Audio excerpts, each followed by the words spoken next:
हरिः ॐ।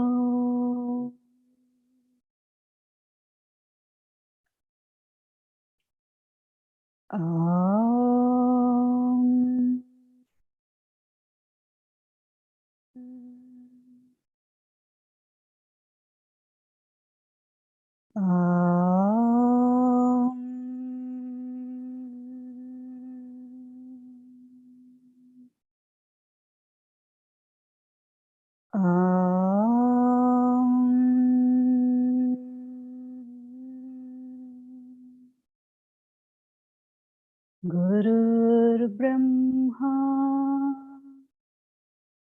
गुरुर्विष्णुः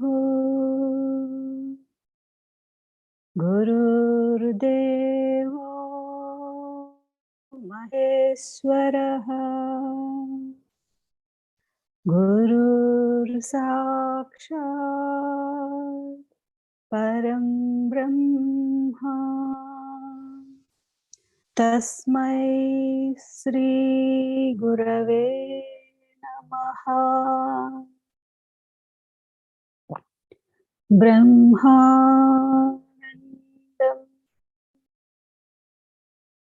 परमसुखदं केवलं ज्ञानमूर्तिं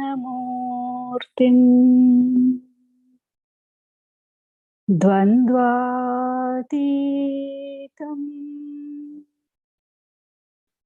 गगनसदृशं तत्त्वमस्यादिलक्ष्यम् एकं नित्यं विमलमचलं सर्वधी साक्षिभूतम्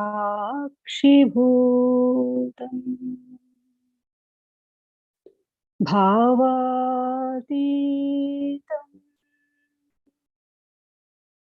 त्रिगुणरहितं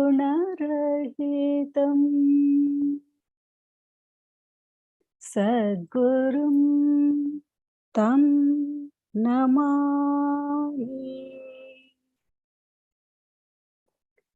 ॐ नमो ब्रह्मादिभ्यो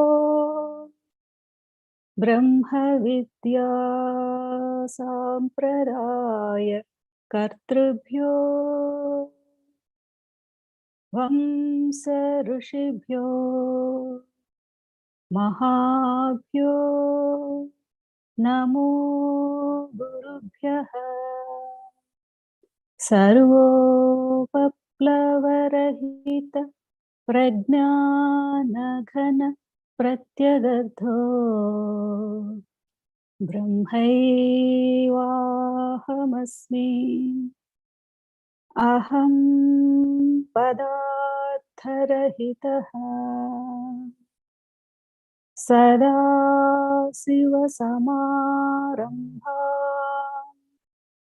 व्यासशङ्करमध्यमा अस्मदाचार्यपर्यन्तां वन्दे गुरुपरम्परा।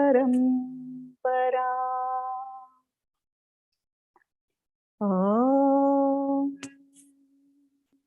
सहना भवतु सहनौ भुनक्तु सह वीर्यं करवावहै तेजस्विनावधीतमस्तु मा विद्विषावहै। ॐ तत्सत्। ॐ शान्ति शान्ति शान्तिः। हरिः ॐ। श्रीगुरुभ्यो नमः। हरिः ॐ।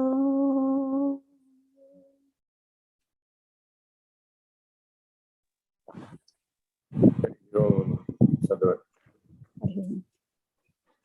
21వ పేజీ అండి, 34వ శ్లోకం. యస్య జ్ఞానమిదం విశ్వం న దృశ్యం భిన్న భేదతః సదైకరూపరూపాయ తస్మై శ్రీ గురవే నమః. తాత్పర్యం: ఏ పరమాత్మ సంబంధముకు ఎరుకయే ఈ సమస్త జగత్తునై జగద్బ్రహ్మలకు జీవేశ్వరులకు గల భేదము వలన తెలియబడకున్నదో అటువంటి జ్ఞానస్వరూపుడును ఎల్లప్పుడూ అద్వితీయ స్వరూపుడును అగు పరమాత్మ స్వరూపుడైన అద్వితీయ స్వరూపుడును అగు పరమాత్మ స్వరూపుడైన సద్గురువు కొరకు నమస్కారం.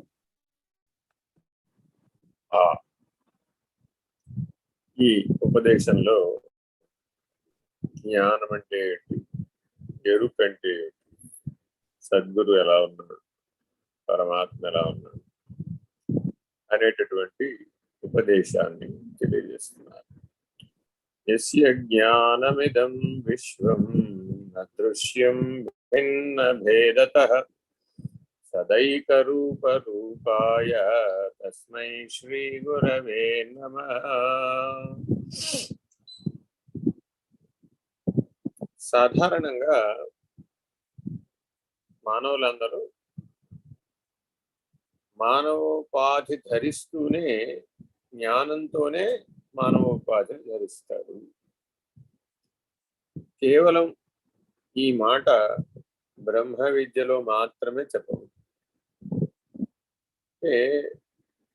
లౌకికమైనటువంటి జీవన విధానాలలో కొంతమందిని తెలివైన వాళ్ళుగా, కొంతమందిని తెలివి లేని వాళ్ళుగా, కొంతమందిని అజ్ఞానులుగా, కొంతమందిని జ్ఞానులుగా, కొంతమందిని అనుభవజ్ఞులుగా, కొంతమందిని అమాయకులుగా, ఇలా అనేక రకాలుగా మనం పరిగణన చేస్తూ ఉంటాం. కానీ గురు గీతాంతర్గతమైనటువంటి ఉపదేశం ఏం చెప్తుందంటే, జ్ఞానం లేనటువంటి జీవి లేదు. మనిషి కాదు, జీవే లేదు అసలు. ఎందుకని? తనను తాను రక్షించుకోవడం, తనకు అవసరమైన దాన్ని వెతకడం, తాను కావాలనుకున్న దాన్ని పొందటం, శరీరాన్ని మార్చుకోవడం, అవసరమైన రీతిలో జీవించటం అనేది అన్ని జీవులలో అంతర్గతంగా ఉన్న జ్ఞానం వలననే సాధ్యమవుతుంది. ఇంకో ఉదాహరణ చెప్తారు.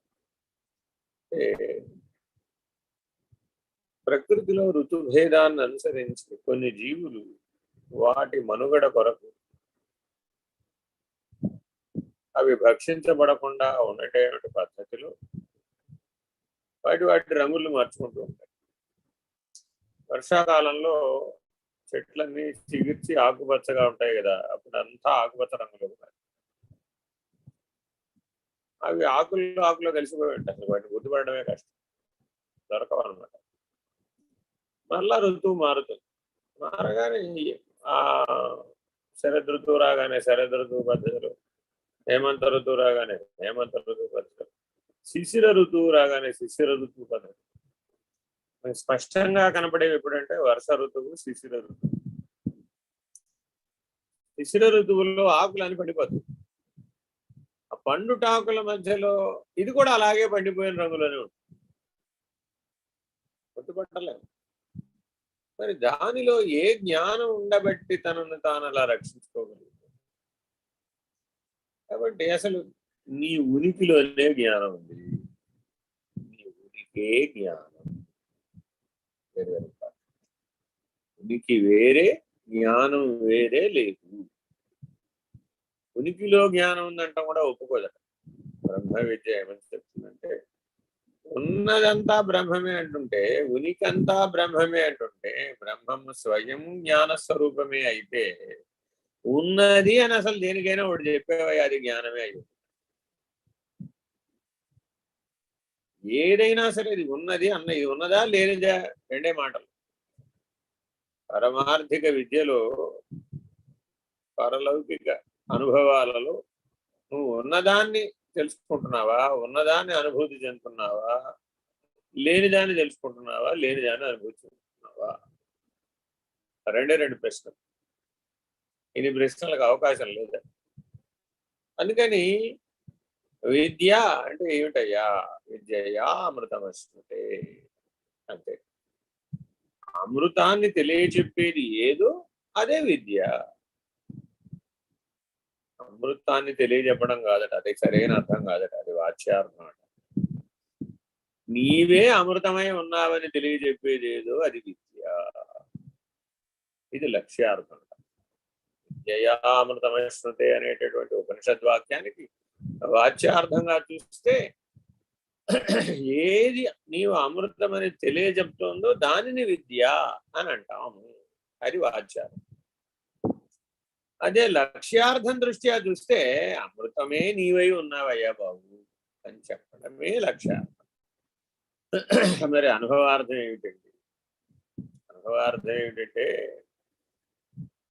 మృతం ఒకటి అమృతం ఒకటి ఎక్కడ ఉన్నాయి? మృతం అంటూ ఒకటి ఉంటే కదా అమృతముని గురించి చెప్పడానికి. మృతము అమృతమని నిర్ణయం చేసేవాడే లేకపోతే ఇంకెవడున్నాడండి? అమృతం లేదు, మృతం లేదు అని చెప్పడం, అని ఉండడం, అది అనుభవార్థం.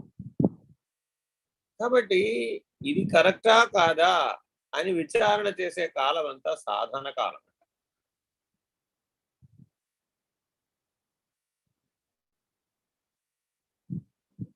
జాగ్రత్తగా గమనిస్తే ఈ వాక్యాన్ని అర్థం చేసుకోవాలట. ఎక్కడికి వెళ్ళి అర్థం చేసుకోవాలటంటే, మా చిన్నప్పుడు మోహిని వృత్తాంతం, ఇది అందరికీ తెలిసిన వృత్తాంతం. అంటే అందరికీ అమృతమే కావాలి, దేవతలకి అమృతమే కావాలి, అసురులకు కూడా అమృతమే కావాలి, మానవులకు కూడా అమృతమే కావాలి, ఆఖరికి జీవజాలమునకు కూడా అమృతమే కావాలి. మరి అమృతం మరి ఎలా వస్తుందండి అంటే క్షీరసాగర మథనం చేయండి, చేస్తే హాలాహలం వచ్చింది, హాలాహలం తర్వాత చాలా వస్తువులు వచ్చినాయి, చివరికి అమృత కలశం వచ్చింది. ఇది ఈ కథ అందరికీ తెలిసిందే. ఏమిటి క్షీరసాగర మథనం అంటే సాధన హృదయం, సాధకుడు సాధన చేసేవాడు తన హృదయంలో పొందే విధానం. మొదట హాలాహలం ఉద్భవిస్తుంది. ఈ హాలాహలాన్ని కంఠంలో ఆపుకోవడం రావాలి.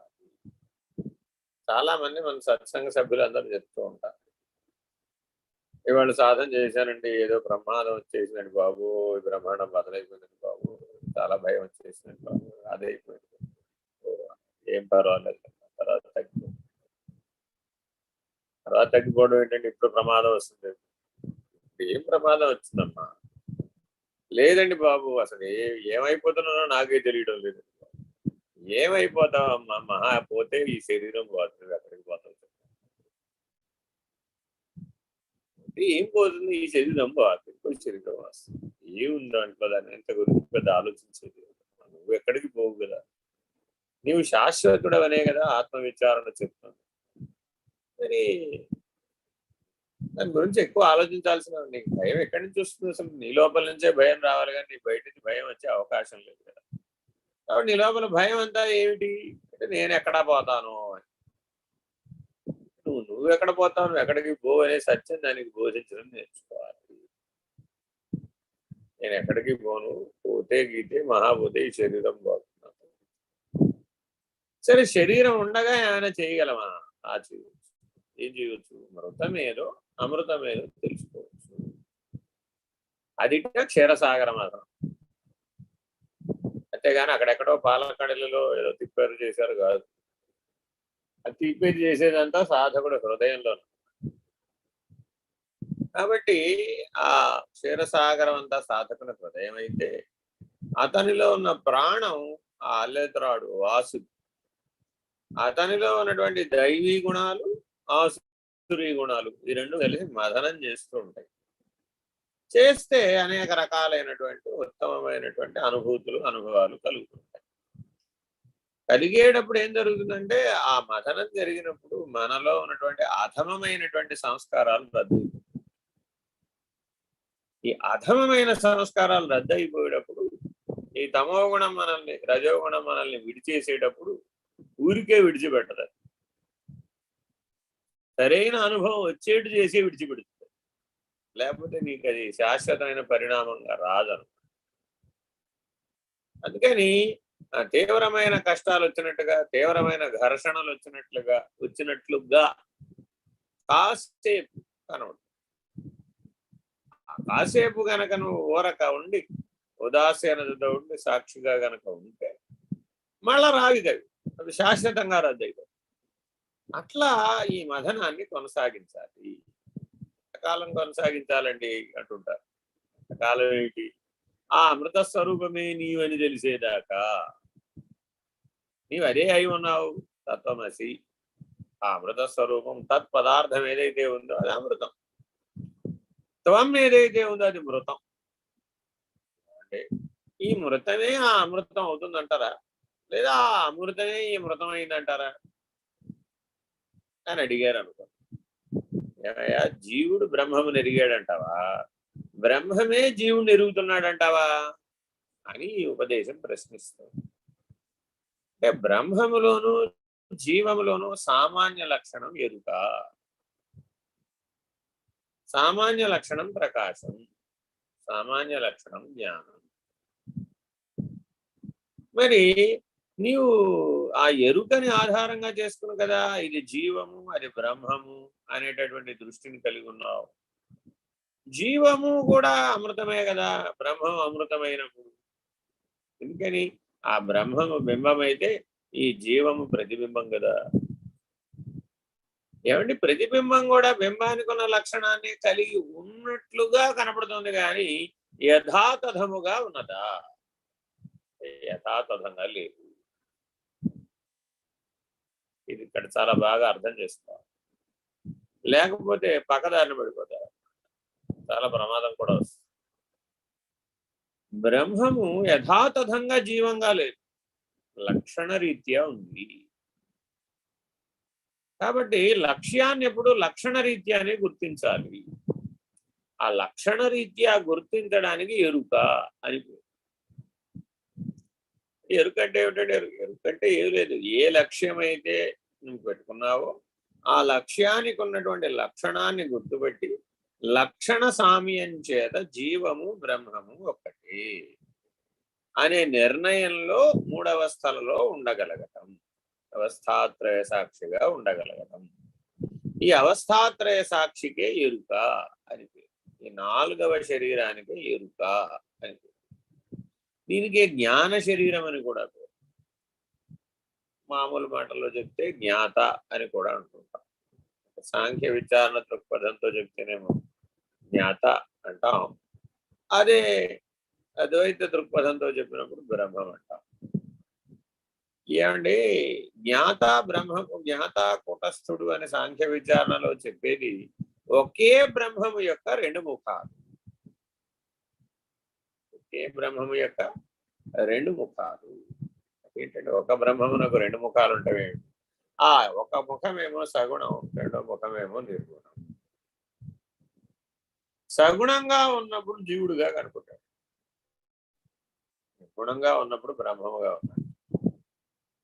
అదేమిటండి, ఎదురుకుండా 100 మంది శిష్యులు ఏదో పాఠం వింటున్నారు అనుకోండి. ఒక గురువు గారు ఏదో పాఠం చెప్తున్నారు. చెప్పినప్పుడు వింటూ ఉంటే, ఇప్పుడు ఎంతమంది వింటున్నారు అని అడిగారు. అంటే 50 మంది 100 మంది ఉంటారండి అన్నారు. అది జీవభావం. వింటున్న వారంతా శిష్యులేనండి, ఒక్క శిష్యుడే వింటున్నాడు, శిష్యులు లేరు. శిష్యుడు ఒక్కడే ఉన్నాడు, గురువు కూడా ఒక్కడే ఉన్నాడు. ఎవరికట? సృష్టి మొత్తానికి. సృష్టి మొత్తానికి కూడా వినేవారంతా కలిపి శిష్యుడు ఒక్కడే, చెప్పేవారంతా కలిపి గురువు కూడా ఒక్కడే అన్నారు అనుకో. అప్పుడు ఆత్మభావంలో ఉన్నారు.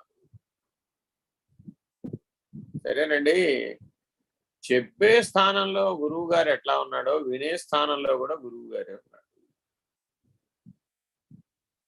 వినే స్థానంలో కూడా గురువు గారే వింటున్నాడు. అంటే ఆయన శిష్యుని హృదయంలో ప్రవేశించేశాడు. చైతన్య స్థితిలో ప్రవేశించేశాడు. కాబట్టే శిష్యుడికి ఏమైనా అర్థం అవుతుంది, కాబట్టే శిష్యుడు ఏమైనా పొందగలుగుతున్నాడు, కాబట్టే శిష్యుడికి ఏమైనా నిర్ణయం అవుతుంది. శిష్యుడికి ఏదైనా ఎప్పుడైనా ఏదైనా నిర్ణయం అయిందంటే ఎవరి వల్ల నిర్ణయం అయిందండి అంటే గురుకృప అండి అంటే. గురుకృప అండి అంటే అర్థం ఏంటంటే ఆయన లేడు, ఆ శిష్యుడు అనేవాడు లేడు, ఆయన స్థానంలో కూడా గురువే ఉన్నాడు. అలా ఎప్పుడైతే నువ్వు ఉన్నావో అప్పుడు అది బ్రహ్మభావం అవుతుంది. గురువు గారు లేరండి, గురు స్థానంలో శిష్యుడే ఉన్నాడు. ఇదేంటంటే ఇప్పటివరకు శిష్యుడు లేడన్నారు కదా, ఇప్పుడు గురువే లేడట్టున్నారు ఏమిటంటే, అవునయ్యా గురువు మౌన స్వరూపుడు కదా, ఆయన ఎందుకు మాట్లాడతాడు? అటు మాట్లాడాల్సిన అవసరం అసలు ఆయనకి ఏముంది? ఎందుకని ఆయన పని అంతా మౌన వ్యాఖ్య. మాట్లాడుతున్నాడు, నాకు మాట్లాడుతున్నట్టే కనపడ్డాడు కదండి, నాకు అంతా గంటల తరబడి బోధించినట్టే కనపడుతుంది కదండి, అదంతా నువ్వే మాట్లాడుతున్నావురా బాబు ఆయనలో. ఆ వింటున్న శిష్యుడు ఎవడైతే ఉన్నాడో వాడే గురువుల నుంచి మాట్లాడుతున్నాడు. ఇది కూడా బ్రహ్మభావమే. జాగ్రత్తగా ఇది అర్థం కావాలి, అనుభవంలో అర్థం కావాలి. ఇలా ఎవరికైతే అర్థం అవుతుందో వాళ్లకు మాత్రమే బ్రహ్మం అనేటటువంటి నిర్ణయం తెలిసినటువంటి వాడు. ఇది స్వానుభవంగా తెలియాలి, సాధనపూర్వకంగా తెలియాలి, నిర్ణయంగా తెలియాలి, శాశ్వతంగా స్థిరంగా అలా ఉండాలి. అప్పుడు ఈ బ్రహ్మభావం స్థిరపడడం కోసమనే ఉపదేశం చేసేటప్పుడు బ్రహ్మైవ భవతు బ్రహ్మైవ భవతు అని దీవిస్తారు. అంటే అర్థం ఏంటి? బ్రహ్మముగానే ఉండుము, బ్రహ్మముగానే ఉన్నావు. తెలియనప్పుడు ఏమిటి? ఉండుము, తెలిస్తే ఉన్నాను, అంతే. ఇంతే భేదం. తెలుసుకునే ఆ అనుభవం పొందే సాధన చేస్తున్నంతసేపు కూడా ఉండుము ఉండుము ఉండుము, తత్వమసి తత్వమసి, నీవు అదే ఉన్నావు, నీవు అదే ఉన్నావు, నీవు అదే ఉన్నావు. అనుభవం వచ్చేసింది. అనుభవం రాగానే ఆయామాత్మ బ్రహ్మ. రెండు లేవురా నాయన, గురువు శిష్యుడు లేరు. గురు స్థానంలోనూ బ్రహ్మమే ఉన్నాడు, శిష్యుడి స్థానంలో కూడా బ్రహ్మమే ఉన్నాడు. ఇది అర్థమైతే నీకు బ్రహ్మాండ స్థితి అర్థం అవుతుంది. ఇది ఎందుకు అర్థం కావాలండి నాకు, ఇది ఎందుకు నాకు అనుభవానికి రావాలండి అంటావేమో. జగద్బ్రహ్మలు వేరు కాదు, జగత్తు బ్రహ్మమే, బ్రహ్మము బ్రహ్మమే. జగద్బ్రహ్మములు భిన్నము కాదు. మన సమస్య అంతా ఎక్కడ మొదలు పెట్టాము? ఆత్మ విచారణ అంటే జగత్తు నన్ను బాధిస్తుందండి అని జీవుడి కంప్లైంట్. జీవభావంలో ఉన్న వాళ్ళందరి సమస్య ఏమిటయ్యా అంటే జగత్తు చేత నేను బాధించబడుతున్నానండి. ఎవరయ్యా నీ జగత్తు అని అడిగావు. నిన్ను గుర్తించేవాళ్ళు, నువ్వు గుర్తించేవాళ్ళు, లేదు నువ్వు గుర్తించే వస్తువులు, లేదా నిన్ను గుర్తించే వస్తువులు, లేదా నువ్వు గుర్తించే పరిస్థితులు, నిన్ను గుర్తించే పరిస్థితులు, ఏ పేరన్నా ఇదంతా జగత్. ఇంతకీ భార్య గారిని భర్త గారు గుర్తిస్తున్నారా లేదా? గుర్తించాడు. ఎక్కడి నుండి గుర్తించాడు? జీవభావంలో ఉండి భర్తగా పాత్రోచితంగా, భార్యగా పాత్రోచితంగా గుర్తించాడు. మరి అప్పుడు జగద్భావమే కదా. మరి వ్యవహారం జరపమంటారా వద్దంటారండి? ఎవరు జరపొద్దన్నారు? అనంత సృష్టి వ్యవహారాన్ని బ్రహ్మముగానే నిర్వహిస్తుంది కదా, వేరుగా నిర్వహించడంలా. బ్రహ్మముగానే ఈ సృష్టిని నిర్వహిస్తుంది ఆ బ్రహ్మం. మరి అనంత సృష్టిని నిర్వహించగలిగే బ్రహ్మం అనే జ్ఞానం నీలో ఉంటే చిన్న వ్యవహారమైనటువంటి కుటుంబం నడపలేవా? అసలు నువ్వు నడిపాననుకోవడం వల్ల కదా తగాదా వచ్చిందంతా. తగాదా ఎక్కడ వచ్చిందంటే నేను నా కుటుంబాన్ని నడుపుతున్నానండి. ఒరే, బ్రహ్మము కంటే భిన్నంగా నీ కుటుంబం ఎక్కడి నుంచి వచ్చింది? జగత్తు కంటే భిన్నంగా నీ కుటుంబం ఎక్కడి నుంచి వచ్చింది? జీవము కంటే భిన్నంగా పాత్రలు ఎక్కడి నుంచి వచ్చినాయ్యా? మానవ జీవితంలో ఎన్నో పాత్రోచిత వ్యవహారాలను వేసినట్లుగా కనబడుతోందట. కానీ ఆ వేస్తున్న వాడు జీవము కదా, వాడేం మారాడు? వాడేం మారలేదు కదా. పాత్రలు మార్చినా, పాత్రోచిత ధర్మాలను మార్చినా, పాత్రోచిత వ్యవహారాన్ని మార్చినా, కాసేపు ఈ పాత్రలో, ఈ కొండలో నల్ల కొండగా ఉన్నాడు, వచ్చే జన్మకి తెల్ల కొండగా ఉన్నాడు.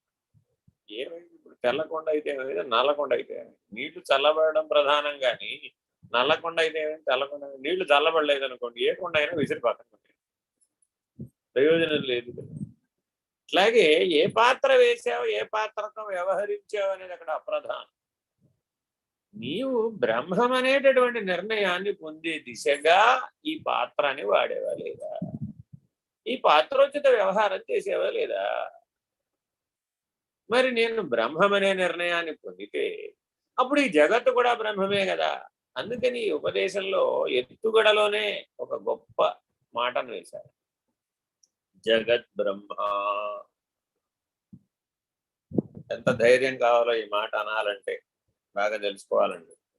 యస్య జ్ఞానమిదం విశ్వం న దృశ్యం భిన్న భేదతః.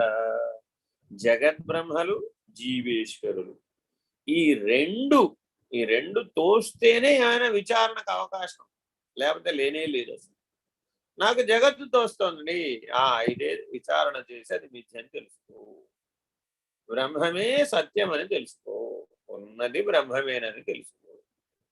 జీవేశ్వరులు ఏమంటే నాకు జీవము తోస్తోందంటే విచారణ చెయ్యి, చేసి ఉన్నది ఈశ్వరుడు అని తెలుసుకో. అంతే.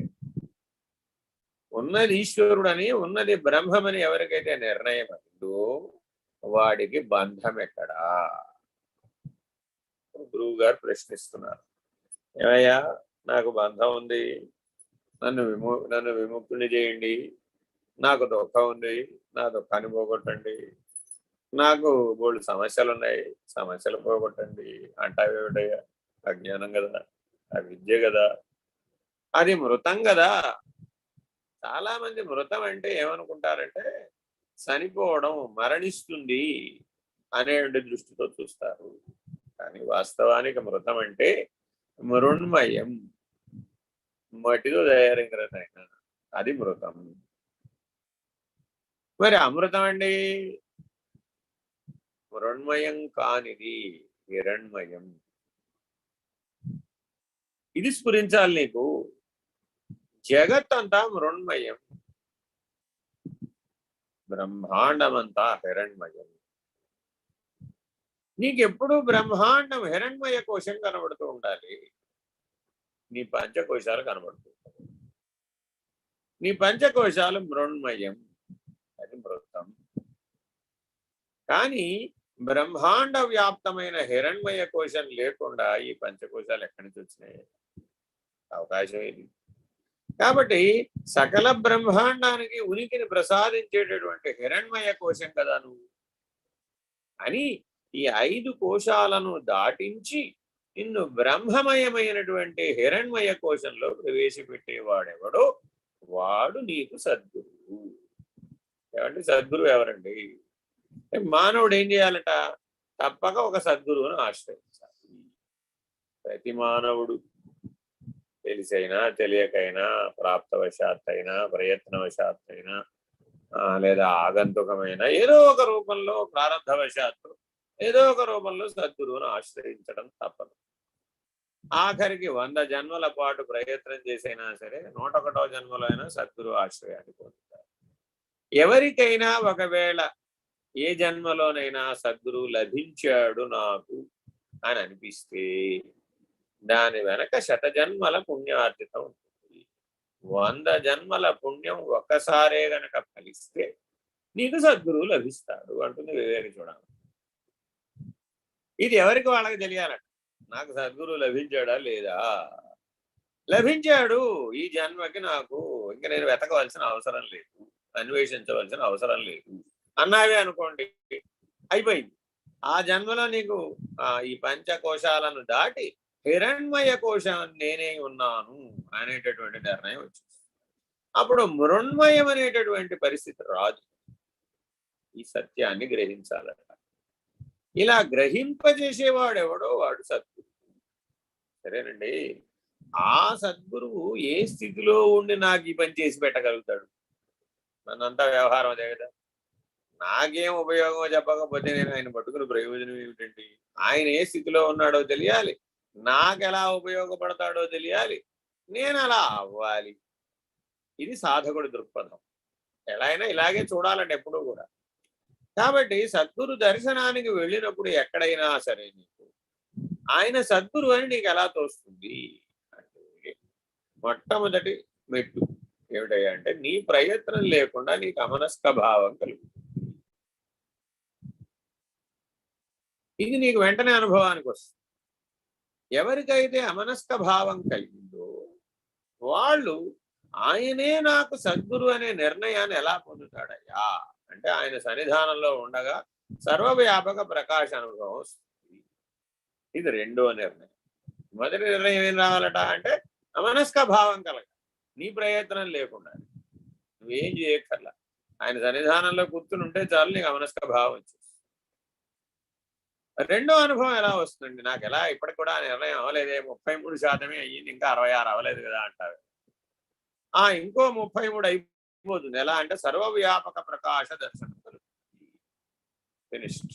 ఎవరి సన్నిధానంలో ఉంటే నీకు ఆ సర్వవ్యాపక దర్శనం కలిగిందో ఆయనే నీకు సద్గురువు. ఇప్పటికి కూడా 66% అయ్యిందండి, ఇంకా 33 మిగిలిపోయిందండి. సర్వవ్యాపక దర్శనం కలిగిన తర్వాత నీవు మిగలకుండా పోతావు. నువ్వు మిగలకుండా పోయి సర్వకాలము ఆ సర్వవ్యాపకమైనటువంటి బ్రహ్మమే మిగులుతుంది. శేషం ఎప్పుడు బ్రహ్మమే. అంటే కొత్తగా బ్రహ్మాన్ని తెద్దామండి అంటే తేలేదు. ఇంతకీ బ్రహ్మము గారికి 5 ముఖాలండి, 4 ముఖాలండి, 3 ముఖాలండి, 2 ముఖాలండి, 1 ముఖం అండి, ఆయన వాహనం ఏమిటండి, ఆయన భార్య గారు ఎవరండి, ఆయన పిల్లలు ఎవరండి, ఇవేం లేవయ్యా బాబు, అది నిర్గుణ బ్రహ్మం. ఇది మూడో అనుభవం.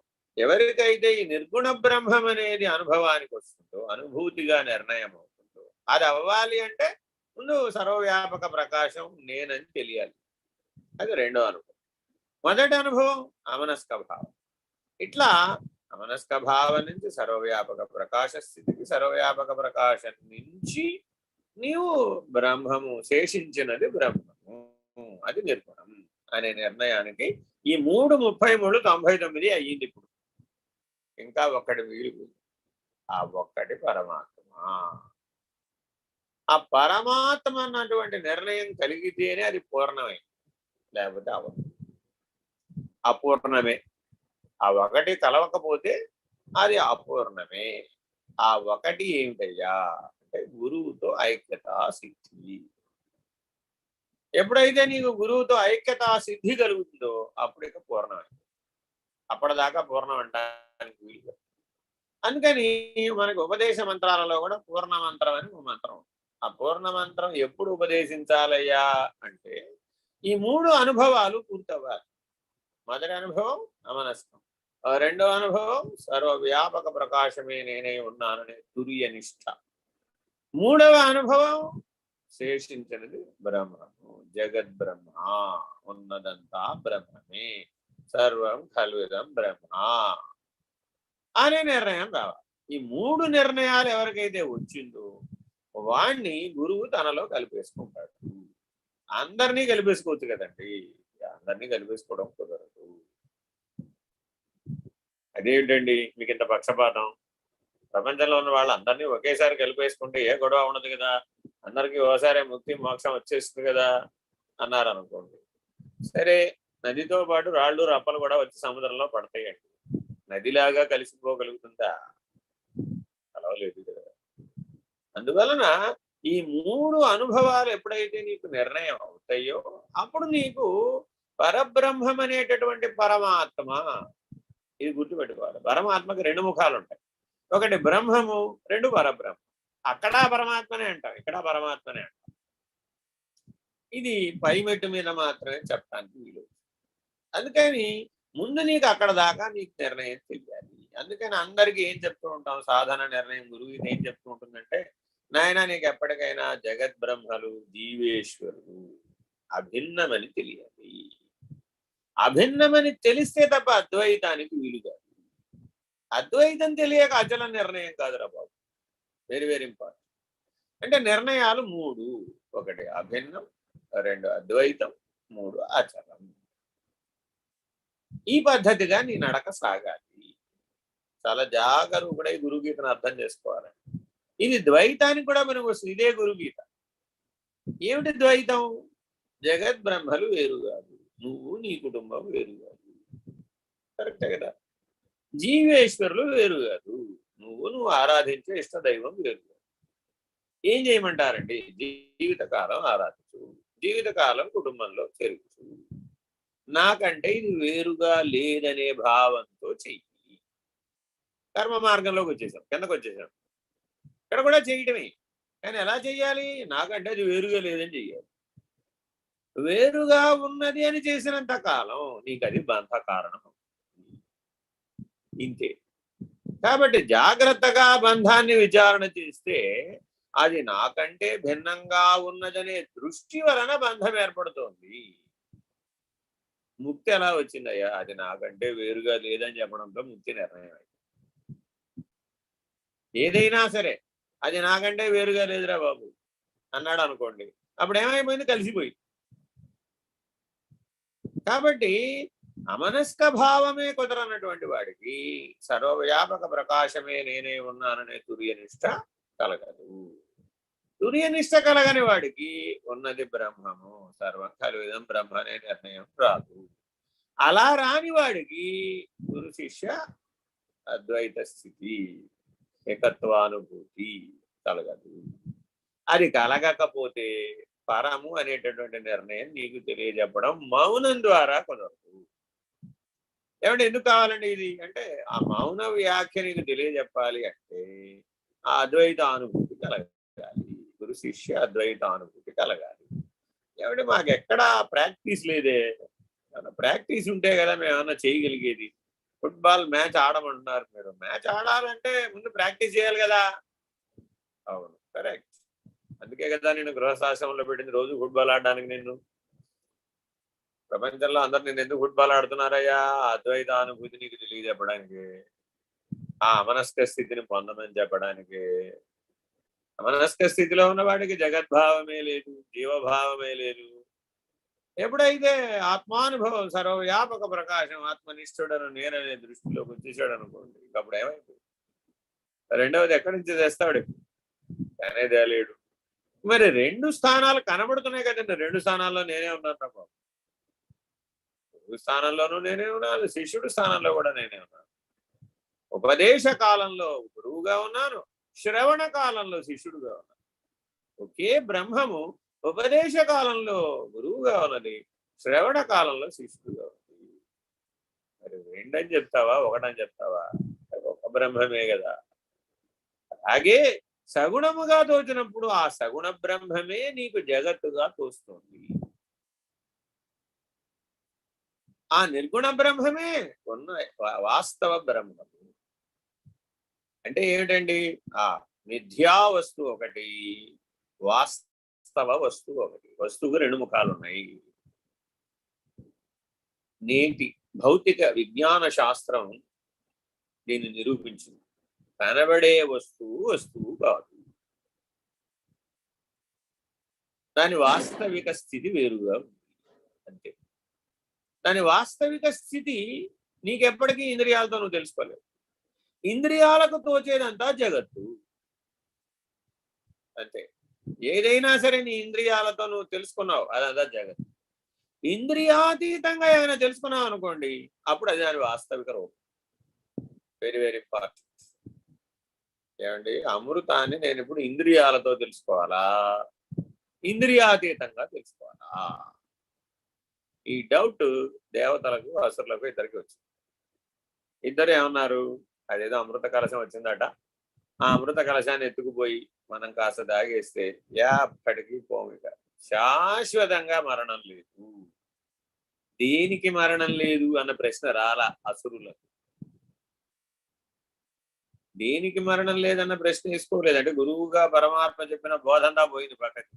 ఇది తాగితే నేను ఎప్పటికీ కొండలాగా బండలాగా ఈ భూమి ఉన్నంతకాలం, బ్రహ్మాండం ఉన్నంతకాలం అలాగే ఉంటాను, విడిరాయిలాగా అలాగే ఉంటాను అనుకున్నాను. సరే ఏమైనా సరే అదేదో అమృతం ఏదో తాగేస్తే ఓ పని అయిపోతుందని కొట్లాటకు దిగి. సరే ఏది పోతుందో తెలిసిన వాళ్ళెవరో వాళ్ళు దేవతలు. ఏది పోతుందో తెలిస్తే దేవతలు. ఏది ఉంటుందో కూడా తెలుస్తున్నప్పుడు, ఏది పోతుందో తెలిస్తే ఏది ఉంటుందో కూడా తెలిసిపోతుంది. కాబట్టి ఏది పోతుందో తెలిసి ఏది ఉంటుందో తెలిసిన వాడెవడో వాడు దేవత. కానీ సత్వగుణాన్ని వదలలేని వాడెవడో వాడు దేవత. మన సత్సంగ సభ్యులందరూ ఇప్పుడు ఈ ప్రస్తుతం ఈ విమానాశ్రయంలో చక్కగా విశ్రాంతి తీసుకుంటున్నారు. ఏ విమానాశ్రయం అంటే సత్వగుణం. దీంట్లో ఏముండదంటే విషయ సమత్వం. చక్కగా నిర్విషయం, కాసేపు నిర్విషయం, కాసేపు విషయం, కాసేపు నిర్విషయం, కాసేపు విషయం, కాసేపు సత్వగుణం, కాసేపు రజోగుణం, కాసేపు సత్వగుణం. ఎక్కువ శాతం గతం కంటే పోలిస్తే బాగానే ఉన్నారు. కాబట్టి సత్వగుణ ధర్మం ఏంటి? ఇతరులతో పోలిస్తే జ్ఞానమే, పూర్వంతో పోలిస్తే సుఖమే. ఇది కూడా బంధహేతువే, ఇది కూడా జన్మహేతువే అని నీకు తెలియబడిన నాడు మాత్రమే సత్వగుణం దుప్పటి తీసేసినట్టుగా పోవాలట. అదేంటండి అంటే నిద్రపోయేవాడు ఏం చేస్తాడయ్యా? దుప్పటి కప్పు పడుకుంటాడు. మేలుకుంటే ఏం చేస్తాడయ్యా? దుప్పటి తీసేసి బయటకు వస్తాడు. దుప్పట్లో మళ్ళా దుప్పటి ముసిగేసాడు అనుకోండి, ఏమైపోతుంది? మళ్ళా నిద్ర వస్తుంది, మళ్ళా పడుకుంటాడు. ఇప్పుడు మనం ఏం చేస్తున్నామట? మేలుకోవడానికి ప్రయత్నం చేసి కాస్త దుప్పటి తీస్తాడట. మళ్ళా లోపల నుంచి ఏమనిపిస్తుంది? ఇంకా కాసేపు పడుకుంటే బాగుండు అనిపిస్తుంది. మళ్ళా దుప్పటి ముసిగేస్తాడు. ఆ పరిస్థితిని నీకు ఉపమానంగా చెప్తున్నాడు. ఈ పరిస్థితిలో ఉన్నారు మన వాళ్ళంతా. మనందరి గురువు గారు అచల పరిపూర్ణ రాజయోగి స్వామి నిర్భయానందులు అంటారు అన్నమాట. ఏమయ్యా, ఒక్కసారి మెలకు వచ్చిన తర్వాత మళ్ళీ నిద్రపోతున్నాం. నిద్రపోలేవు. నువ్వు ఎంత ప్రయత్నం చేసినా మేలుకొన్న తర్వాత మళ్ళీ నిద్రపోలేవు. మళ్ళా రావాల్సిందే, ఓ టైం తర్వాత రావాల్సిందే. కాలానుగుణ్యంగా మళ్ళీ నిద్ర వస్తే తప్ప నువ్వు నిద్రపోలేవు. అంతేగాని నిద్ర లేచి మళ్ళీ వెంటనే పడుకోమంటే ఎవడూ పడుకోలేడయ్యా. అలా నిద్ర ఎలా తప్పుకుంటోంది? అలా ఈ సత్వగుణం కూడా తప్పుకోవాలి. సరేనండి, ఇక్కడి దాకా బాగా అర్థమైనట్టుగా కనపడుతుందట. అర్థమైనట్టుగా అయిందో లేదో ఎవరికి వాళ్ళు చెక్ చేసుకోవాలన్నమాట. ఆ సత్వగుణాన్ని దుప్పటి తీసేసినట్టుగా తీసేసినటువంటి సాధకుడు ఎవడైతే ఉన్నాడో, పదకందార్థాలలో ఒక ఉపమానం ఉంటుంది.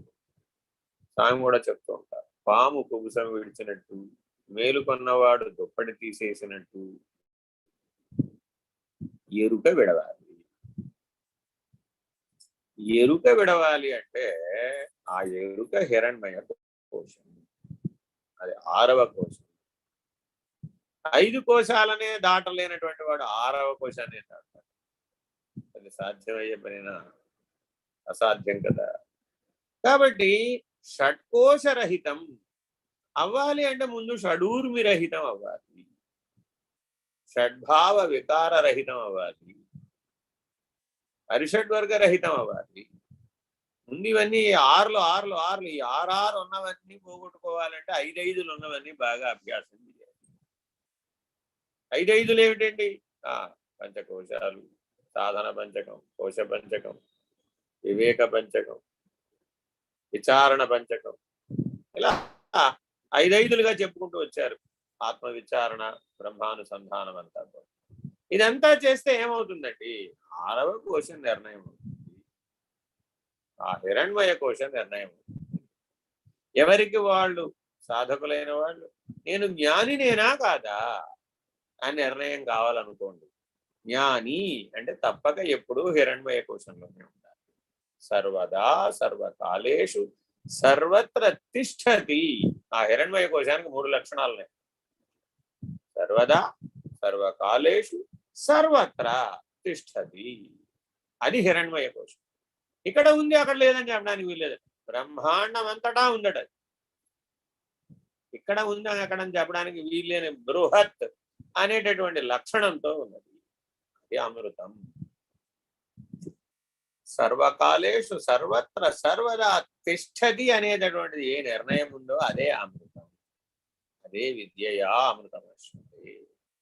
కేవల హిరణ్మయ కోశమాత్రుడనే నేను అన్నవాడెవడో వాడు పనికొస్తాడు పరబ్రహ్మ నిర్ణయానికి, వాడు పనికొస్తాడు పరాత్పర నిర్ణయానికి, వాడు పనికొస్తాడు ఎరుకను విడవడానికి. అప్పటిదాకా ఎరుక విడవడం సాధ్యపడదు. అందుకని 33, 99 అయిపోయిన వాడెవడో ఆ 1% గురువు పని అనమాట. వాడిని నేను తనలో కలిపేసుకోవడం అనే పని గురువు చేయాల్సిన పని. కాబట్టి ఇక్కడ ఏమంటున్నాడు, సద్గురుమూర్తి పరమాత్మ స్థానాన్ని చేరతాడు. పరబ్రహ్మముగా తనను తాను వ్యక్తీకరించుకుంటాడు. వ్యక్తీకరించుకుని ఆ ఎవడైతే 99 మార్కులు వచ్చిన వాడు ఉన్నాడో వాడిని తనలో కలిపేసుకొని పూర్ణం చేస్తాడు. Very very important.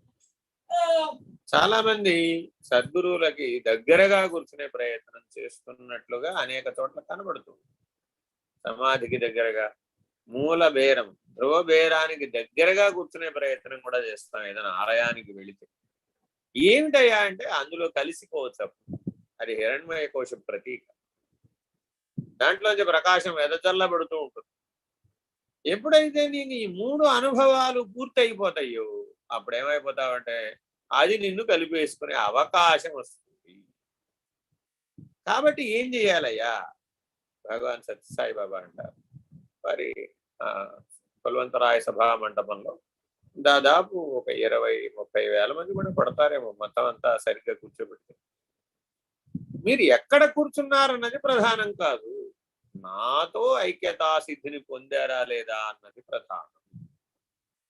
స్వామి ఏదో మొదటి లైన్లో కూర్చున్న వాళ్ళనే చూస్తున్నాడు, మొదటి లైన్లో కూర్చున్న వాళ్ళకే విభూతిస్తున్నాడు, అక్షతలు వేస్తున్నాడు, పాద నమస్కారం ఇస్తున్నాడు, నాకెప్పుడు ఇస్తాడో అని అనుకోకూడదు. మీరు ఈ విభూతి, అక్షతలు, ఆ పాద నమస్కారం అంతా మీకు ఆ 3 స్థాయిలు అందించడానికి.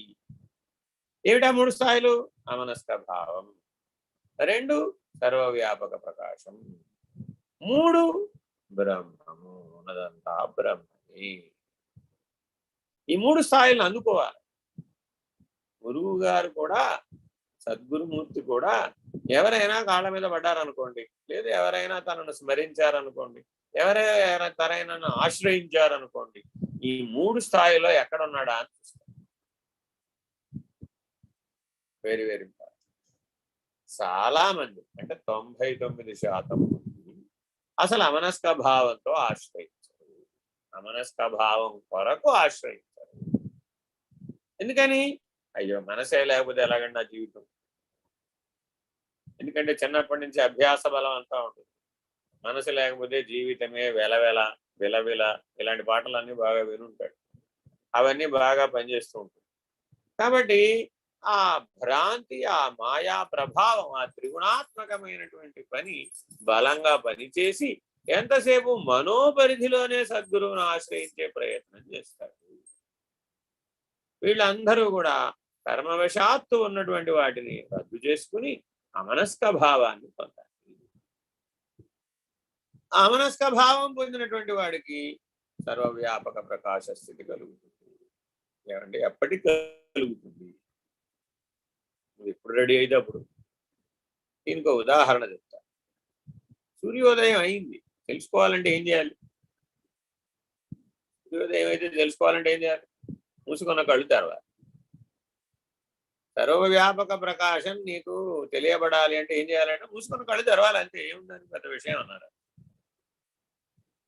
ఇలా రోజువారీ ఉపమానాలలో అనంతమైన జ్ఞానాన్ని చెప్పడంలో మన గురువు గారు అసమానులను. అడిగాను, ఏమంటే సర్వవ్యాపక ప్రకాశం తెలియబడాలంటే ఏం చేయాలి? ఎదురుకుండా సూర్యుడు ఉన్నాడయ్యా, ఉదయించాడయ్యా, నువ్వేమో కళ్ళు మూసి నిద్రపోతున్నావయ్యా, తెలియాలంటే ఏం చేయాలి? కళ్ళు తెరు, కళ్ళు తెరిస్తే సూర్యుడు కనబడతాడు. అయ్యి ఇది అంతే అన్నారు. ఇప్పుడు ఇది నీకు స్వానుభవంలో రావాలి. ఎక్కడ రావాలి? అమనస్క భావంలో రావాలి. అంటే అమనస్క భావంలో ఉండడం కూడా నిద్రతో సమానమే. ఎక్కడ? బ్రహ్మాండంలో. పిండాండంలో కాదు. పిండాండంలో అమనస్క భావం చాలా ఉన్నతం. అసలు అది అందుకోవడం చాలా కష్టం. దానికి 100 జన్మల పాటు కుస్తీ పట్ట అయితే కానీ ఆ సాంఖ్యధారక అమనస్కాలు పూర్తి అయితే కానీ రాదు. అది సీతారామాంజనేయ సమాధం అని వాళ్ళు బోధిస్తున్నారు. దాని విశేషం అంతా వాళ్ళు చెప్తుంటారు. అమనస్క భావాన్ని అందుకుంటే తప్ప నీకు బ్రహ్మభావం కుదరదు. కాబట్టి అమనస్క భావ స్థితిలో ఉన్నటువంటి వాడు సర్వవ్యాపక ప్రకాశమే నేననే హిరణ్మయ కోశంలో మేల్కోవాలి. అంటే పంచకోశాల అవతల హిరణ్మయ కోశానికి యువతల ఆ మధ్యలో ఉన్నది అమనస్క భావం.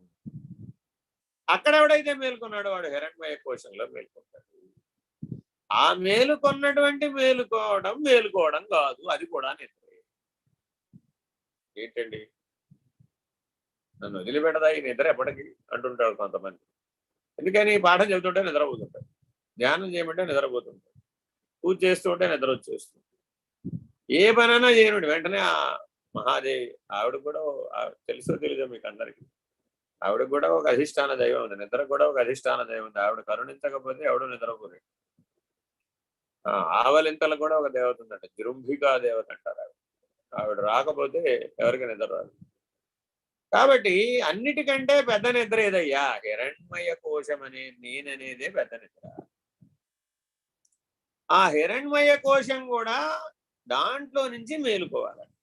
అంటే పరబ్రహ్మం అనేటటువంటి పరమైనటువంటి స్థితిలో మేల్కొనాలి. అందుకని అచల సిద్ధాంతంలో ఎప్పుడు ఏం చెబుతుంటారయ్యా అంటే మేలుకో మేలుకో మేలుకో మేలుకో. అన్ని దేవాలయాలలో సుప్రభాత సేవ అందుకే పెట్టారు. జనన నుంచి మరణం దాకా చేసేటటువంటి ఒకే ఒక సాధన మేలుకోవడం. అవతార్ మెహర్ బాబా అంటారు, నేను బోధించడానికి రాలేదు, మేలుకొలుపుడకే వచ్చింది. ఎవరిని మేలుకొలపగలుగుతాం? ఇది పెద్ద ప్రశ్న. ఇదే ప్రశ్న స్వామివారిని అడిగాం, ఏమండి మేలుకోవడం అంటే ఏమిటి, ఏమన్నా మాకేమన్నా అర్థమయ్యేది చెప్పించుకో. ఓకే, దాని ఏముంది, పడుకో, నా పక్కనే పడుకో అన్నారు. అడుగు బలం ఇచ్చారు, ఆయన అడుగు బలమే పడుకో. మేలుకోవాలా వద్దా? ఇప్పుడు మేలుకోవాలి. ఎట్లా మేలుకోవాలి?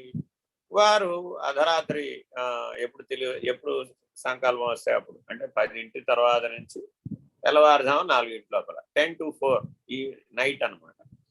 అప్పుడు వారు సమాధి నిష్టలో ఉంటారు, అలా కూర్చుని ఉంటారు స్థిరంగా. ప్రతిరోజు జరిగే ప్రక్రియ ఆ కాలంలో, ఇప్పుడు కాదు, 96, 97 అలా ఎప్పుడూ స్థిరంగా ఉండేవారు. ఆ స్థితిలో ఉండి ఎప్పుడో ఒకప్పుడు సాగరు అనేవారు. అంటే లేవాలంటే ఆయన అనే మాట అసలు ఆ పెదవులు దాటి బయటికే రాదు, అంత మెల్లగా. ఎందుకని? గాఢ సహజ నిర్వికల్ప సమాధి నిష్టలో ఉండి అంటారు. అంటే మరి ఇప్పుడు అది మాట బయటికి ఎంత వస్తుందో నాకు తెలియదు. నేను ఒకసారి పిలిస్తే నువ్వు లేవాలి, రెండోసారి పిలవాలి, అంతే. ఇప్పుడు నువ్వు పడుకో, ఇది చెప్పి పడుకోమన్నారు. ఇక పడుకుంటే పర్వాలేదు, ఇక నీకేం నిద్ర పర్వాలేదు, హాయిగా నిద్రపోమంటే ఇంకేం నిద్రపోతావు. ఎందుకని 10 to 4 నువ్వు ఎప్పుడు నీ చెవి ఎక్కడ ఉండాలి? ఇప్పుడు ఆయన ఎక్కడ నువ్వు పెదవులు ఎప్పుడు పిలుస్తారో అక్కడ పెట్టాలి చెవి నీ దగ్గర ఉంటే లాభం లేదు. ఇప్పుడు పంచకోశాల దగ్గర ఉండాలా, నువ్వు హిరణ్మయ కోశం దగ్గర ఉండాలా, ఇంకా దాని అవతల ఉండాలా. ఇలా ఇచ్చారనమాట ట్రైనింగ్. మేలుకోవడం అంటే అర్థం ఇది అయిపోయింది, ఈ ట్రైనింగ్ అయిపోయింది. వెళ్ళిపోమన్నారు. వెళ్ళిపోతే ఎక్కడికి వెళ్ళాను? 250 కిలోమీటర్ల అవతల ఉంటాను. సరే, అక్కడికి వెళ్ళేవాడు. సేమ్ ట్రైనింగ్ వారు పాగోల్లో ఉండేవారు, నేను జగ్గయ్యపేటలో ఉండేవారు. అక్కడి నుంచి పిలిస్తే ఇక్కడ లేవాలి. ఇప్పుడు పాగోల్లో పిలిస్తే జగ్గయ్యపేటలో లేవాలి. అంటే చెవులు ఎక్కడ వదిలిపెట్టాలి? ఇప్పుడు పాగోలు వదిలిపెట్టాలి. ఇక్కడ నుంచి సేమ్ అదే టైం పిలిచేవారు. రాత్రి 1:30కి పిలిచేవారు. 1:30 నుంచి 4 వరకు పాఠం చెప్తారు. ఇప్పుడు ఏ పద్ధతిగా చెప్పారు? అశరీర పద్ధతిగా చెప్పారు. అంతకుముందు పక్కనే ఉండేవాడిని, పిలిస్తే వినపడేది. ఇప్పుడు ఎలా వినపడాలి? అలాగే వినపడుతుంది, ఎక్కడున్నా వినపడుతుంది. ఎక్కడున్నాడు గురువు? ఇప్పుడు ప్రశ్న వచ్చేసింది, ఎక్కడుంటావేమిటి? నా హృదయంలో ఉన్నాడు. మొదటి సమాధానం. నా హృదయంలో ఉన్నాడు అన్నప్పుడు అమనస్క భావం. అంతటా ఉన్నాడు, జగత్ అంతటా ఉన్నాడు, అప్పుడు సర్వవ్యాపక ప్రకాశం. బ్రహ్మాండం అంతా ఉన్నాడు, అప్పుడు హిరణ్మయ. అక్కడి దాకా చూడగలగాలట, అక్కడ అని కాదట, అక్కడి దాకా చూడగలగాలట గురువు. ఈ 3:33 99 మార్కులు వచ్చేస్తూ ఉంటే అలా వెళ్తూ ఉన్నాను రోడ్డు మీద. అంతే వెళ్తూ ఉంటే ఒక హస్తచాలనం అలా అన్నారు అంతే. ఎక్కడి నుంచి? అక్కడెక్కడో పాగోల్లో ఉండి ఇలా అన్నారు అంతే. ఇలా అంటే ఆ హిరణ్మయ క్వశ్చన్ లేదండి. ఏం జరిగిందో నాకు తెలియదు అంతే. అప్పటి వరకు నిర్ణయమై ఉన్న హిరణ్మయ క్వశ్చన్ లేదు. మేల్కొన్నావా అన్నారు అంతే. మేల్కొన్నాను అన్నారు అంతే. ఫినిష్ అయితే గమ్యం చేరిపోయి ఇంత తేలికగా జరిగిపోవాలి, ఇంత సులభంగా జరిగిపోవాలి. కనురెప్పలు తెరిచినంత సులభంగా జరగాలి. అది జ్ఞాన మార్గం. జ్ఞాన మార్గం అంటే ఏమిటయ్యా? మూసుకున్న కళ్ళు తెరుచుకోవడం అయ్యా అంతే. ఫినిష్డ్. అంతకు మించి వేరే ఏం లేదు. ఏమంటే మేము బర్ర బద్దలు కుట్టుకునేటట్టుగా ఏమిటో గోడ కుట్టుకుంటున్నామో తెలియదు, కొండ కుట్టుకుంటున్నామో తెలియదు, ఏమిటేమిటో చేసేస్తున్నాం. ఏం చేస్తున్నామో కూడా తెలియదు. రాత్రి పగళ్ళు కుస్తీ పడుతున్నాం. అదంతా జ్ఞాన మార్గం కాదయ్యా బాబు. Getting ready. జ్ఞాన మార్గానికి తయారవ్వడం.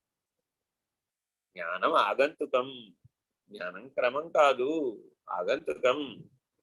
మరి మీరు మమ్మల్ని అందరినీ సాధన చేయమన్నారు, అభిషేకాలు చేయమన్నారు, పూజలు చేయమన్నారు, మునగమన్నారు, తీర్థయాత్రలు అన్నారు, గంగలో మునగమన్నారు, అక్కడ కనమన్నారు, ఎక్కడ కనమన్నారు, మీతో పాటు పరిగెట్టమన్నారు. 10 కిలోమీటర్లు తిప్పారు మమ్మల్ని.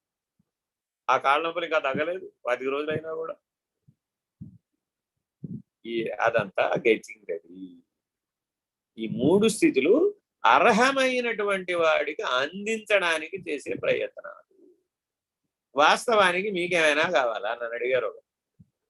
ఏమిటండి ఈ గోళం, మీకు ఏమైనా కావాలా? ఇవన్నీ ఏమో తరించిపోయాను, దాటిపోయాను అంటున్నారు. మీరు నాకు అర్థం కాదు. ఏం దాటిపోవడం ఇదంతా? మీరు కూడా మాతో పాటే అభిషేకాలు చేస్తున్నారు, మమ్మల్ని కూర్చోబెట్టి చేయిస్తున్నారు, మాతో పాటే ఎండలో మరమలా మాడుతున్నారు, మాతో పాటే నదుల్లో మునుగుతున్నారు, మాతో పాటే బస్సులో పరిగెడుతున్నారు. ఏమిటో తెలియట్లేదు. మీరు అజ్ఞానంలో జ్ఞానంలో అర్థం కావట్లేదు. అలాగే కనబడతాడు.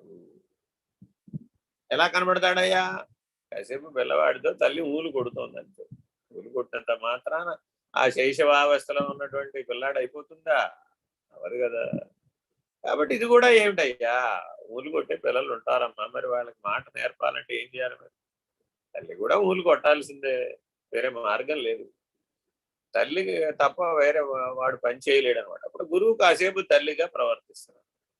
మాటలు వచ్చిన వాడు వచ్చేస్తాడు. మాటలు వచ్చేసిన తర్వాత తండ్రికి అప్పచెప్పేస్తాడు. ఇదిగో వీడికి కష్టపడుకో అనగానే వాడు రకరకాల ప్రపంచంలో ఉన్న కథలన్నీ తండ్రికి చెప్పడం. ఇప్పుడు తండ్రి ఏం చేయాలంటే వాడికంటే మించిన కథలు చెప్పాలి ఇప్పుడు వాడు, లేకపోతే వాడి మాట వినడు. తండ్రి ఏం చేస్తాడు? ఇప్పుడు ప్రపంచంలో ఉన్న కథలన్నీ చెప్పుకొస్తాడు, తన అనుభవంలో ఉన్న కథలన్నీ చెప్పుకొస్తాడు. ఓ వీడికి నాకంటే ఎక్కువ కథలు తెలిసే అని తండ్రిని గురువుగా పెట్టుకుంటాడు. భాష వచ్చే వరకేమో తల్లిని పెట్టుకుంటాడు, భాష వచ్చేసిన తర్వాత తండ్రిని గురువుగా. గురువు ఇట్లాగా తల్లి వలె, తండ్రి వలె, దైవము వలె. నెక్స్ట్ లెవెల్ దైవం. ఎలా దైవం అండి? అరే నిన్ను ఎక్కడున్నా నిన్ను కాపాడాలయ్యా బాబు. ఆ దైవం చేసే పని ఏమిటయ్యా? యోగక్షేమం వహామ్యహం అన్నాడు ఆయన. అంతే, నా పని వేరే పని లేదయ్యా బాబు. నువ్వేం పొందాలో అది పొందేటట్లు చేయడం, పొందిన దాన్ని క్షేమంగా ఉండేటట్టు చేయడం. ఈ రెండే నా ఉద్యోగాలు. అంతకుమించి నువ్వు చెప్పినవన్నీ నాకు కావాలి. ఎందుకని అర్జునుడు చాలా అడిగాడు ప్రశ్నలు. అదేమిటి, ఇదేమిటి, అది ఎట్ట అవుతుంది, ఇది ఎట్ట అవుతుంది, అలా చేయాలి, ఇలా చేయాలి. అన్నిటి కలిపి ఒకటే ఆన్సర్ చెప్పాడు. ఒరే బాబు, నా పని దైవం, పరమాత్మ పని ఏమిటయ్యా? ఈ సృష్టిలో పరమాత్మకి ఏమైనా కర్తవ్యం ఉందా లేదా? ఉంది. ఒకటే పని ఉంది. ఏమిటది? ఈ సృష్టిలో ఉన్న వాళ్ళందరూ పొందవలసినది పొందేటట్లు చేయడం, పొందిన దాన్ని నిలబెట్టుకునేటట్టు చేయడం. అంతే యోగ క్షేమములంటే అర్థం. ఇంతే చేస్తాడు పరమాత్మ. అదేమిటండి? మాకు అర్థమయ్యేది చెప్పచ్చు కదా. సూర్యుడు రోజు ఉదయిస్తూ నిన్ను మేలుకొలుపుతున్నాడా లేదా? సూర్యోదయం అవగానే అందరికీ మేలుకు వస్తుంది, ఖచ్చితంగా వస్తుంది. సూర్యుడి మీద దృష్టి ఉన్నవాడికి. సూర్యుడి మీద దృష్టి లేకపోతే బారుడు బుద్ధిగా నిద్రపోతున్నాడు. సూర్యుడితో నాకు పని లేదండి అన్నవాడు ఏమయ్యాడు? తమోగుణ సంపన్నుడు. ఎవరికైతే సూర్యుడి మీద దృష్టి ఉందో వాడు సూర్యోదయ ఆత్పూర్వమే లేస్తాడు. వాడు సిద్ధపరుచుకుంటాడు. ఒక దైవీ భావనలు, ఒక సదాచారంతో జీవించేటటువంటి వాడు ఎవడైతే ఉన్నాడో వాడికి సూర్యుడు మేలుకొలిపేటటువంటి వాడు. ఇప్పుడు సుప్రభాతం ఎవరు పాడుతున్నారయ్యా? నువ్వు సూర్యుడికి పాడలేదు, సూర్యుడే నీకు పాడుతున్నాడు. సరే, ఓ పని చేశాడు. రెండో పని ఏం చేశాడు? మధ్యందిన భానుమండల ప్రచండ భానుడై అంత ప్రకాశాన్ని ఇచ్చాడు. ఎంత ప్రకాశాన్ని ఇచ్చాడయ్యా? ఉన్నది ప్రకాశమేని తెలియదు. రెండో పాఠం చెప్పేశాడు. మొదటి పాఠం ఏం చెప్పాడు? మేలుకో నాయనా, అమనస్క స్థితిలో మేలుకో, అది సుప్రభాతం అంటే. చాలా మంది ప్రశాంత నిలయంలో నేను చాలా కాలం సుప్రభాత సేవకు వెళ్ళాను. ఎందుకంటే బాబా అనేక సార్లు చెప్పేవారు, నేను ఎవరికి మార్కులు వేస్తానయ్యా అంటే, రోజు 5 గంటలకి ఓంకారం సుప్రభాతానికి ఎవరైతే వస్తారో వాళ్ళ మీద నా దృష్టి పెడతాను అని వారి వాగ్దానం, సద్గురువుగా వాగ్దానం. కాబట్టి అనేక మంది భూమండలం మీద కోట్లాది మంది ఉన్నారు. రోజు 5 గంటలకల్లా ఓంకారం సుప్రభాతం ఇప్పుడు కూడా ఆచరిస్తూనే ఉంటారు. వాళ్ళ ఇళ్లలో కూడా ఆచరిస్తారు. ఎంతైన విషయం మీరు గమనిస్తే ప్రశాంత నిలయంలో ఎవరిళ్లలో వాళ్ళు ఉండి కూడా చేస్తారు. పుట్టపర్తిలో కూడా చేస్తారు, భూమండలం మీద కూడా చేస్తారు. ఎందుకనంటే బాబా వాగ్దానం, ఎవరైతే రోజు ఓంకార సుప్రభాతాలు చేస్తారో వాళ్ళ మీద నా దృష్టి పడుతుంది అన్నారు. సద్గురువు దృష్టి పడటం కంటే ఇంకేం కావాలి నీకు? అలాగ మనం ప్రయత్నం చేసినప్పుడు నీకు అమనస్క భావ సిద్ధి కలుగుతుంది. 2, అదే సూర్యుడు మధ్యంతన భానుమండల స్వరూపమై ఉండి ఎక్కడ చూసినా అంత ప్రకాశమే ప్రకాశం, తట్టుకోలేనంత ప్రకాశం తెలుస్తుంది. ఎప్పుడట? మధ్యాహ్నం సూర్యుడు వైపు చూడాలి. ఒక్కసారి నీ ఇంద్రియాలు ఎందుకు అరిగిరానివని తెలుస్తుంది. ఒక్క క్షణం కూడా చూడలేదు. ఎంతో ప్రభావశీలమైన నీ కళ్ళు సూర్యప్రకాశాన్ని ఒక్క రెప్పపాటు కూడా చూడజాలవు. వెంటనే కళ్ళు మూసుకుంటారు ఎవరైనా సరే. పంచాగ్ని మధ్యంలో తపస్సు అని ఒకటి ఉంటుంది. నారాయణోపనిషత్ చివరిలో కూడా ఒకటి ఉంటుంది.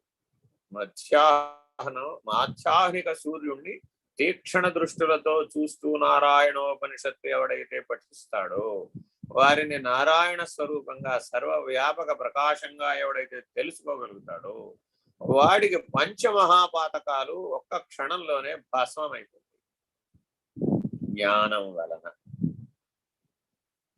ఇలా సర్వవ్యాపక ప్రకాశమే నేనై ఉన్నాననేటటువంటి మేల్కొలుపు మధ్యాహ్నం ఇస్తున్నాడు సూర్యుడు. సరే, సాయంత్ర సూర్యుడిని కూడా కొలవమన్నారు కదండి. ప్రదోష సంధ్య కూడా చాలా విశేషం అన్నారు కదండి. శివాభిషేకాలన్నీ పరమాత్మకి ఎప్పుడే పెట్టారు కదండి. కరెక్ట్. మూడవ లెక్క, మూడో అనుభూతి కలుగుతుందన్నమాట. ఎవరికైతే ప్రదోష కాలంలో సూర్యోపాసన, ప్రదోష కాలంలో ఈశ్వరోపాసన చేస్తారో వాళ్ళకి 3:33 పడుతుంది. అప్పుడు ఈశ్వరుడు ఆయన. ఉదయకాలం బ్రహ్మము, మధ్యాహ్న కాలం నారాయణుడు, సాయంత్రకాలం రుద్రుడు. అప్పుడు దిగిపోయే సూర్యుడి ద్వారా నీకు హిరణ్మయ కోశ లక్షణం తెలియబడుతుంది. హిరణ్మయ కోశం అనే ఆవరణ ఎలా ఉందో తెలియబడుతుంది. పంచకోశాలే ఆవరణ అని అనుకోకూడదండి. 6వ ఆవరణ ఉందట. 6వ ఆవరణ కాదయ్యా, మొదట ఆవరణ అని తెలియబడుతుంది. తెలియబడవలసిన విధానం ఎటువంటిదంటే హిరణ్మయ కోశమే మొదటి ఆవరణ, ఆ తదుపరి ఏర్పడిన ఈ 5 కోశాలు. అంతేగాని దీంట్లోంచి దానికి కాదు, దాంట్లోంచే దీనికి అని సృష్టి సంవిధానం నీకు బోధపడుతుంది ప్రదోష సంధ్యలో. అందుకు చాలా విశేషం. సరే, బోధపడింది. మరి 4వ సంధ్య అండి, అప్పుడు మాకు సూర్యుడు కనపడలేదు కదండి. కనబడకుండా అశరీరిగా ఉన్నాడు. ఇంద్రియాలకు తెలియబడుతున్నంతసేపు ఎవడైనా తెలుసుకుంటాడు. ఇంద్రియాతీతంగా తెలుసుకున్నాడు కదా జ్ఞాని. కాబట్టి తురీయ సంఖ్యలో అశరీరిగా సూర్యుడు చేస్తున్నాడు ఉపదేశం. హిరణ్మయ కోశం అనే ఆవరణ కూడా లేదు. ఇది చతుస్సంధ్యా సాధన అంటే. ఇలా సంధ్యా సాధన సూర్యోపాసన చేసేవాడు ఎవడైతే ఉన్నాడో వాడెప్పుడూ బ్రహ్మమే అయి ఉన్నాడు కదా. వాడెప్పుడూ గురువునందు కలిసిపోయి ఉన్నాడు కదా. వాడు ఎప్పుడూ పూర్ణమే అయి ఉన్నాడు. 4 భాగాలలో 4 భావాలు వచ్చేసినాయి పూర్ణమైపోయి. ఇప్పుడు 33, 99 అయిపోయి కూర్చున్నాడు. తురియ సంఖ్య అనేది 1%. ఆ 1% మార్కులు పడేది తురియ సంఖ్యలో. లేకపోతే ఎప్పటికీ 33, 99 దగ్గరే ఉంటాడు. మన వాళ్ళందరూ చెప్తుంటారు, ఏమండి మేము 2 సంఖ్యలే చేయలేకపోతున్నామండి, 1 సంఖ్యకే నాకు అవకాశం లేదు, మీరు ఏకంగా 4 సంఖ్యలు చేయమంటారు ఏమిటంటే మా జీవితం అంతా పాడైపోతుందండి, అసలు మేము చేయాల్సిన పనులు ఏవి చేయలేకపోతున్నామండి, మీ పని చేయడమే సరిపోతుందండి. అనే లోపల సంఖ్య దాటిపోతుందండి. ఏదో వింటూ ఉంటాం, ఈ లోపల మళ్ళా సంఖ్య వచ్చేస్తుంది. ఏదో వింటూ ఉంటాం, సంఖ్య వచ్చేస్తుంది. ఓ పని చేసే లోపల మళ్ళా సంఖ్యా సాధన వచ్చేస్తుంది. నాకు అర్థం కాదు, ఏం చేస్తున్నావు మాకే తెలియటం లేదు. పొద్దు నుంచి రాత్రి దాకా మీ పని చేయడమే సరిపోతుంది. నా పని చేస్తున్నారట, నాకేమన్నా పని ఉందిటండి. అలాగా. కాబట్టి వీటిని అర్థం చేసుకోవాలన్నమాట. ఈ సాధనలు ఎందుకు ఇలా పెట్టారు, ఈ సాధన సాధ్యమయ్యేటటువంటి జీవనం ఎలా ఉంది, మనం ఎలా ఎదగాలి, ఆ పూర్ణ స్థితిలో ఎలా ఉండాలి, అపూర్ణ స్థితి నుంచి పూర్ణ స్థితి నిర్ణయం అవ్వాలి. అప్పుడే ఈ అపూర్ణమేమో మృణ్మయమని, ఆ పూర్ణమేమో హిరణ్మయమని తెలియబడుతుంది. ఎవడికైతే హిరణ్మయ నిర్ణయం అయిందో వాడికి చెప్తున్నాడు ఈ ఉపదేశం. జగద్బ్రహ్మలు వేరుగా లేరు, జీవేశ్వరులు వేరుగా లేరు అనేటటువంటి పరమాత్మ చెప్పేటటువంటి ఉపదేశాన్ని సర్వకాలము సర్వత్రా సర్వదా ధరించి ఉండాలి. ధారయే ఇది. ఆ ధారణ అన్న స్థితి ఈ ధరించడం అంట. మనం అందరం అష్టాంగ యోగంలో ధ్యాన ధారణ సమాధులు అంటూ ఉంటాం.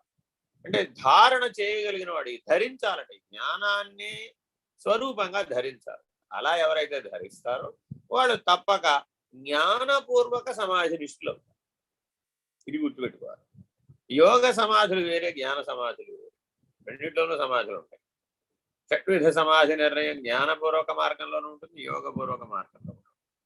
కాబట్టి అభ్యాస కాలంలో యోగాన్ని అభ్యసించినప్పటికీ అనుభవక నిర్ణయంలో మాత్రం జ్ఞానపూర్వకమైనటువంటి సమాధి నిర్ణయాన్ని మానవులందరూ తప్పక పొంది ఆ అమృతత్వ స్థితిని నిర్ణయంగా పొందాలి. హరి ఓం. శ్రీ గురుభ్యో నమః. హరి ఓం.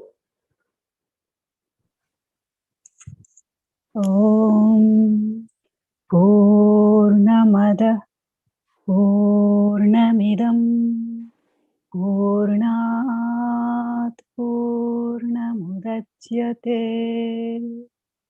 పూర్ణస్య పూర్ణమాదాయ పూర్ణమేవావశిష్యతే.